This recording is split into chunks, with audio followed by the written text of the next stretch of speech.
What's up, coffee explorers? So you just booked your dream trip and now you want to make sure that your travel experience is as fruitful and painless as possible.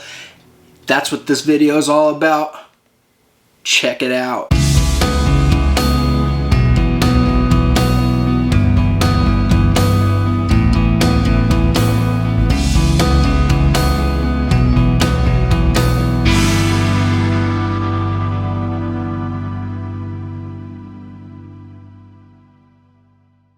I want to invite you to go check out my book. It's on Amazon. It's called Tales of a Traveling Coffeepreneur, A Journey to Buy the World's Best Coffee. In this book, I've got a whole bunch of my story of how I became the traveling coffee guy, and it also has a bunch of really interesting recipes to make really cool coffee. Go pick it up. Definitely grateful if you do. Thank you. Okay, so one of the first things that you need to do after you've booked your flight is pick your seat. And I got some suggestions for you. When you're picking your seat, if you have a problem with getting sick, with motion sickness, or you don't like turbulence, then you're probably going to want to sit close to the wings. Because at the wings, you're going to experience less turbulence. If you're out here, you're going to feel it a lot more than if you're in here. If you want to get off the plane faster, you want to sit at the front of the plane. Guess who hangs out in the back of the plane? All the flight attendants do. So if you're in the back of the plane, you have the best access to the flight attendants. If you want great service, sit towards the back of the plane, because you're going to be able to talk more with the flight attendant. And if you really want to get exceptional service, now this is a pro tip. Bring some chocolates or some candies and give them to them as gifts. They definitely like it, and the love will be reciprocated. And of course, always be super good to your flight attendants, and they'll return the favor. Okay, so one of the first things that you want to do after you've booked your flight is you want to pick the seat that you're going to be in. I highly suggest going to seatguru.com or seatmaestro.com. I'll leave the links down in the description. But on these websites, you can enter the information of the flight you're going to be taking, and it will show you all the seats on that plane, and it'll tell you what seats have the most leg room. They're going to tell you what seats have power outlets. That's a wonderful thing to have a nice charged up phone when you get off the plane when you reach your destination, because not being able to call an Uber or a Grab when you get there, that sucks. Gonna end up costing you money and probably getting you ripped off if you're not able to get an Uber or a Grab. If you're traveling as a couple, be sure to pick a window and an aisle in the same row, because if you do, there's a pretty good chance nobody else is gonna book that middle seat, and if somebody does book it, they're probably gonna be excited if you ask to switch seats with them, because that means they're gonna get a seat that they wanted, because they probably didn't pick that seat because they wanted it. So it's the day before your flight, about 24 hours before your flight. You want to check in online. When you do that, you're going to get the option to get your boarding pass directly on your phone. If you're not checking any bags, you can just get to the airport, go right to security, and move on through. You don't have to worry about checking in at the gate, any of that kind of stuff. It's just a win-win situation there. If you check bags, you're wasting your own time. So unless you have something that you can't get by without checking, if you're going somewhere for a long time and you gotta take your big bottle of shampoo or survival knife or whatever it is that you're needing, you can't take carry-on, then check a bag. It'll pay dividends if you don't check, if you just fly carry-on only. Because first off, you're gonna save time. And that means on both sides of the flight. So you're going to save time by not having to check your bag. You're going to save time by not having to wait for the bags to come off of the plane. And that could be an hour, easily. I highly suggest, if you can get away with it, to fly carry-on only. If you fly carry-on only, if they happen to overbook the flight, you can volunteer to get bumped off of the flight and take the next one to where you're going. And the airline is going to pay you to do this. So you can definitely end up getting your next flight free, maybe even a few flights, depending on how much credit they give you. I've heard of them giving over $2,000 to people before. I don't know about you, but I could definitely use $2,000 worth of travel fare, right? If you have to check your bags because you got something that you can't carry on, can't get through security, definitely make sure when you do pack your carry-on that you keep your carry-on suitcase under the weight limit that they say. Wear all your heavier clothes that you're taking with you, and then any heavier items that you have in your carry-on case, put it in your backpack as much as you can, because they're not going to weigh your backpack. They're not going to weigh your backpack, but they might weigh your carry-on. If they do that, then you're going to have to do a big switcheroo and possibly get rid of stuff, and it's just something that you're not wanting to have to deal with anyway. Make sure that your carry-on is underweight if you have to check your bags. If you don't check your bags, just go through security. You don't have to worry about it. Nobody's going to weigh anything. It'll save you money. It'll save you time. It'll save you having to check bags that you didn't want to check in the first place. If you end up having to wear a bunch of heavy clothes or whatnot, when you get through security, go to one of the stores, ask for a plastic bag, a shopping bag, and then put that stuff in the shopping bag, and then the gate attendants are gonna think, oh well, he's just bought something at the store here at the airport, and they're just gonna let it go through. So then you get an extra item to carry on. Tell the check-in desk attendant that you got fragile stuff in your bag, and then you can already have it marked fragile, but then they can put another tag on your bag that says it's fragile. And this is a big one, because they're going to put your luggage on top of everybody else's, which means it's going to go into your plane last. And because it goes into your plane last, it's going to be the first off of the plane, which means it's going to be the first onto the carousel at the baggage claim.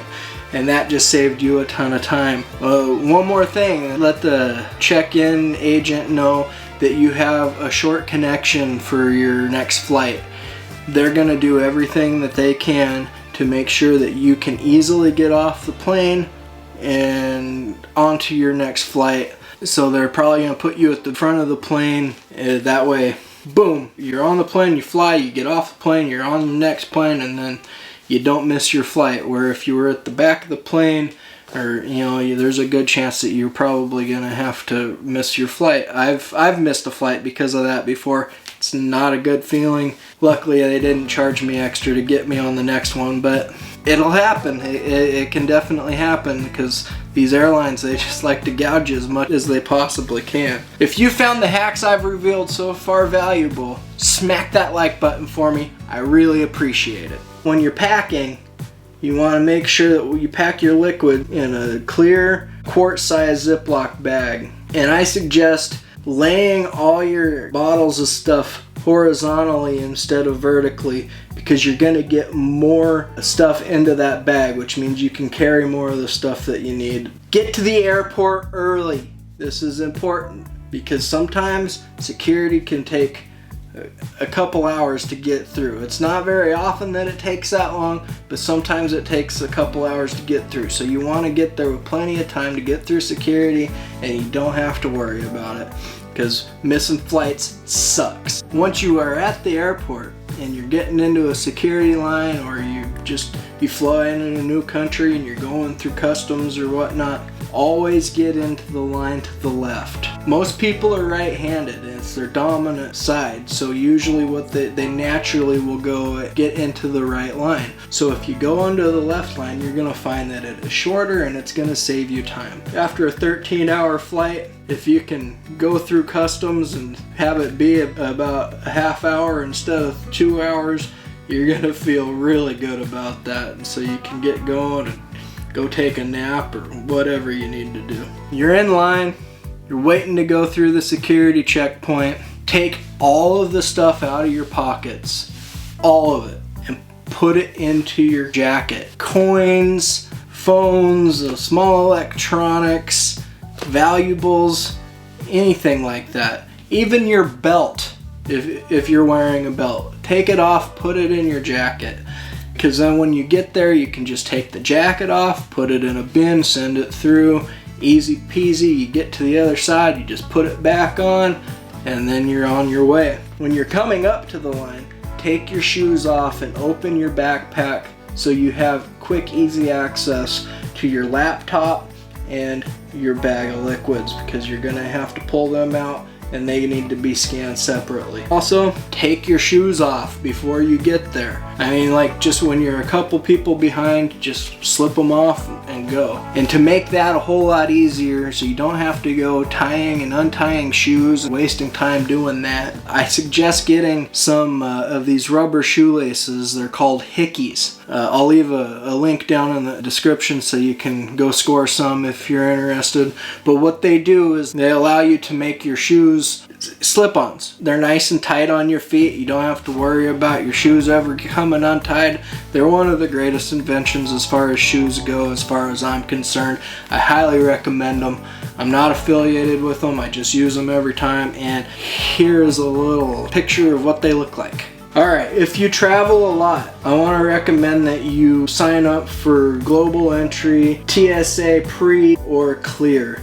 These services, they're going to allow you to go straight past the security line and just streamlined right through, because they already basically know who you are and you've paid for this privilege. You can also, instead of registering for it, you can also see if your credit card benefits have some sort of a skip the line benefit to them. A lot of them do now. Definitely check out your credit cards for their bonuses. There's other bonuses from your credit cards and stuff that you might end up taking advantage of as well. If you haven't subscribed to my channel yet, and this video has been of value to you, please subscribe. Subscribe to my channel.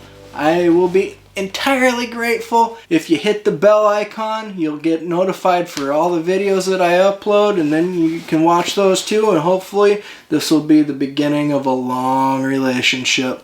Another thing that I highly recommend getting before you go traveling is get a VPN service. A VPN is a virtual private network. This is going to help keep hackers from getting into your accounts and draining your bank accounts and your credit cards and all that kind of fun stuff. If that happens while you're on the road, you're definitely not going to enjoy yourself. What did they say in South Park? If you French fry when you're supposed to pizza, you're not going to have a good time. But I highly recommend a service, the VPN service by the company NordVPN. I'll leave a link down in the description for you. It works on like 6 or 7 different devices, so you're going to be covered on all your stuff. So it's definitely a good service to have, and it can also end up saving you money in the long run when you're booking flights, because you can connect to a server in a country where, like in Thailand, and you're going to end up getting cheaper plane tickets than you are if you book them in the United States. And the companies won't know. They'll just think that you're in Thailand. It's going to save you some money, and it's going to keep you protected when you're out on the road. So a lot of the planes these days, they have Wi-Fi on them in flight. It can be somewhat expensive, but if you're taking an overseas trip, it's a good idea to pre-purchase your Wi-Fi. You can do that if you visit gogoair.com, and you can pre-purchase your in-flight Wi-Fi there. But also check your credit card benefits, because you might be able to get it for free through your credit card. That's another one of those credit card benefits that you need to look into. When you're at the airport, most airports these days charge for Wi-Fi as well. There's a couple ways where you can get free Wi-Fi passwords online. So if you go to foxnomad.com, you can find usually up-to-date passwords, and they've also got an app called Wifox. I'll leave links to this stuff down below. I'm not affiliated to anybody that I've left links for, just so you know. This is good information to know, and it's going to be valuable to you, and that's what really matters to me. I'm not making a dime off of any of this stuff. If you don't want to pay for Wi-Fi, you can go hang out next to the lounges and steal their free Wi-Fi. Again, Check your perks for your credit cards. Join airline rewards programs. The stuff will pay dividends. I tell you, it'll pay dividends.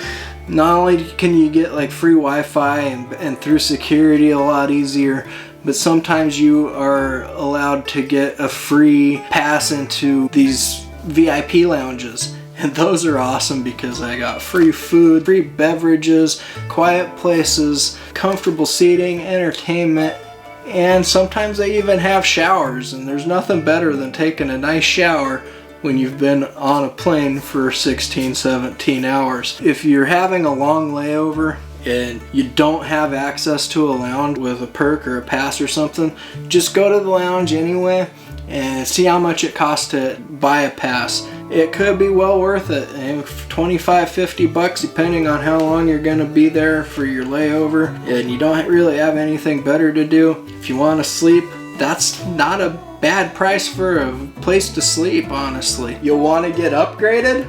This is some good stuff to know. When you get there, make sure you're wearing business attire, a nice suit, a nice sports jacket, a nice business dress, whatever it takes. Because if there is an empty first class or business class seat on the plane, they're gonna end up bumping it to somebody who looks like they're supposed to be sitting there. So if you're wearing flip-flops and a t-shirt, raggedy jeans, you're definitely not gonna get the upgrade. Wear a suit when you fly, especially on the long trip flights. I tell you what, being able to lay down and sleep on a nice overseas flight, that's a great thing. I love it.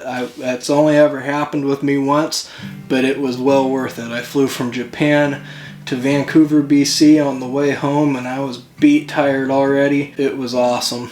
I highly recommend flying business class. Again, bring chocolates for the flight attendants. If you're nice to them, they're gonna probably be nice to you. So if the flight attendants do have the power to move your seat. So they might end up moving you up to where you want to be.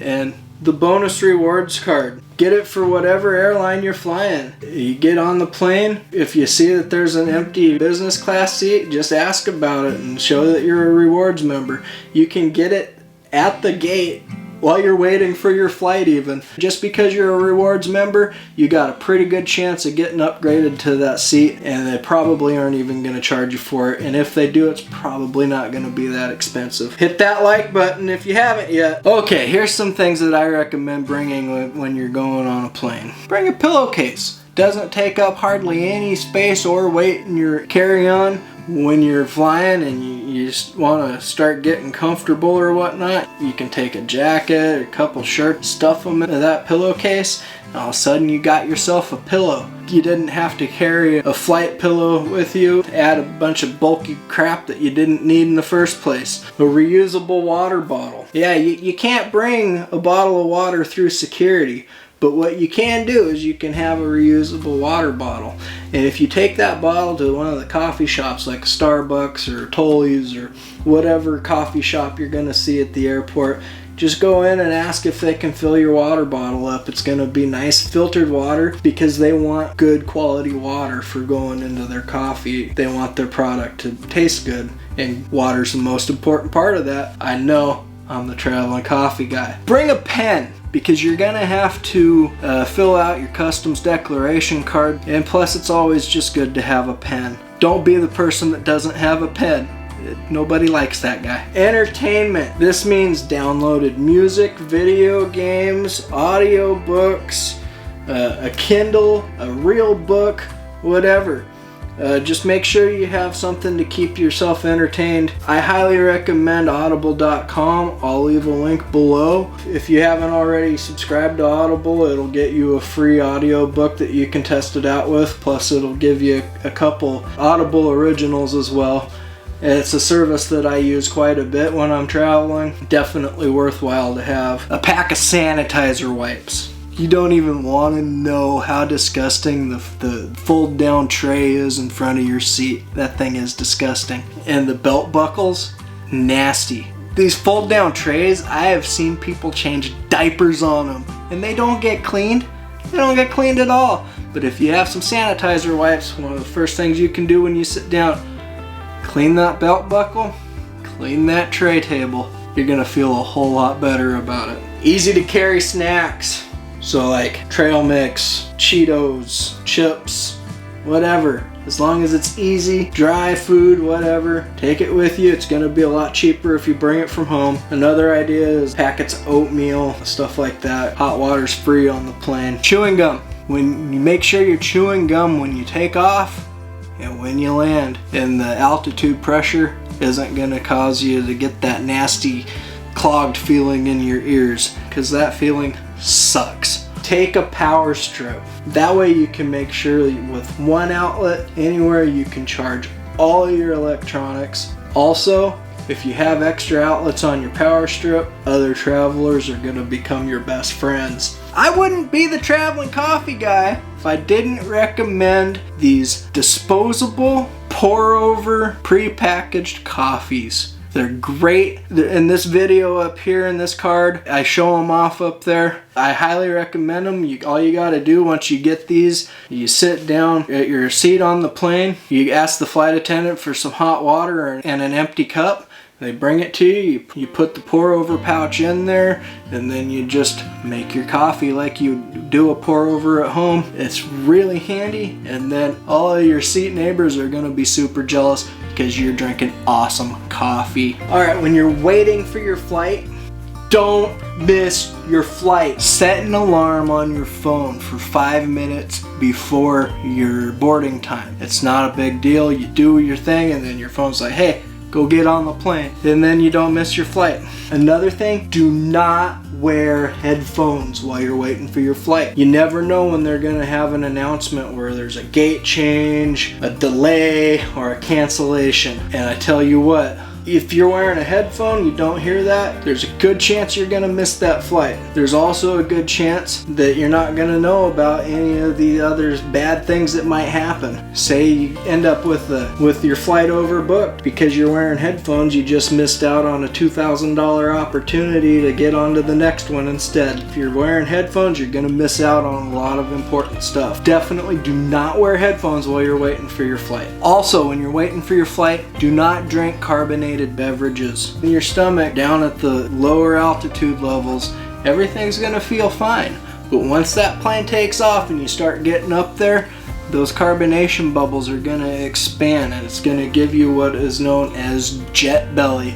And jet belly is not fun. I've had it a couple times. Now I know why I've had it, and I won't have it again. Another thing to avoid is carb heavy foods. So try to eat high protein, low carb, or just vegetables and stuff like that. You don't want to mess around with jet belly. It's not fun. If your flight does get canceled or delayed, or you get bumped from the flight, do not get mad. These people are just doing their job. They want you to have amazing of an experience during your travels as possible, just like you do. They can't really help what's going on a lot of the times, so don't get mad at them. They're doing the best that they can. If you do get mad at them and you start getting lippy, they're gonna help you a lot less. That's not what you want. These are the types of situations where you end up getting a lot of perks. So if you're really kind and you're understanding, they're gonna appreciate that so much, because a lot of people do get really mad in these situations. Don't get mad. I know it's frustrating, but hey, it's not worth it. In fact, it's way more worth it to stay calm and happy about it, joke around with them. They're gonna appreciate it because they've got a stressful job.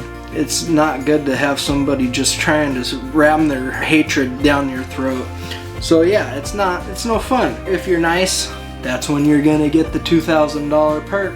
That's when you're gonna get free flights. That's when you're gonna get hotel vouchers. That's when you're gonna get food vouchers. They can help you have a great time, even if you gotta spend a bit more time to get to where you're going. It's just an adventure. Look at it like that. It's part of the trip. If your flight does get delayed or canceled, go to the front desk. And you're gonna have to probably get in line, because everybody's gonna go to the front desk. And while you're waiting in line, also call. See who you can get a hold of first. If it's the front desk, cool, that's great, they'll help you. If it's a person on phone, that's even better, because they have probably more power to help make your trip a lot better for you. They're the ones that are going to really be able to help with getting you more for your time. That's what we really want if something like that happens, am I right? Let me know in the comments if you'd like to get some of these bonuses in case something happens when you have a bad time with your flight schedule. This was my list to help make your travel experience a whole lot more easy and streamlined and as comfortable and painless as possible. Please like, subscribe, share the video, comment below. Let me know if any of these hacks that you want to try out. Let me know if there's some hacks that I missed that I may not know of. I'd love to learn more about this as well. Leave comments down in the comment section. I want to thank you for watching. I appreciate it. This is going to be an amazing 2020. Enjoy food. Have a blast exploring. And as always, sip exquisitely.